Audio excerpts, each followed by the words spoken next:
আসসালামু আলাইকুম রহমতুল্লাহ। 40 হাদিস থেকে হাদিস নং 6। আবু আবদুল্লাহ আল নু'মান ইবনে বশীর রাদিয়াল্লাহু আনহু থেকে বর্ণিত, তিনি বলেছেন, আমি রাসূলুল্লাহ সাল্লাল্লাহু আলাইহি ওয়াসাল্লামকে বলতে শুনেছি, নিঃসন্দেহে হালাল সুস্পষ্ট এবং হারামও সুস্পষ্ট, আর এ দুয়ের মধ্যে কিছু সন্দেহজনক বিষয় আছে যা অনেকে জানে না। অতএব যে ব্যক্তি সন্দিহান বিষয় হতে নিজেকে রক্ষা করেছে, সে নিজের দিনকে রক্ষা করেছে এবং নিজের সম্মানকেও রক্ষা করেছে। আর যে ব্যক্তি সন্দেহযুক্ত বিষয়ে পতিত হয়েছে, সে হারামে পতিত হয়েছে।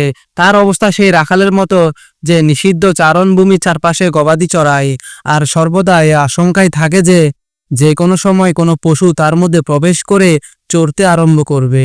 সাবধান, প্রত্যেক রাজা বাদশার একটি সংরক্ষিত এলাকা আছে, আর আল্লাহর সংরক্ষিত এলাকা হচ্ছে তার হারামকৃত বিষয়াদি।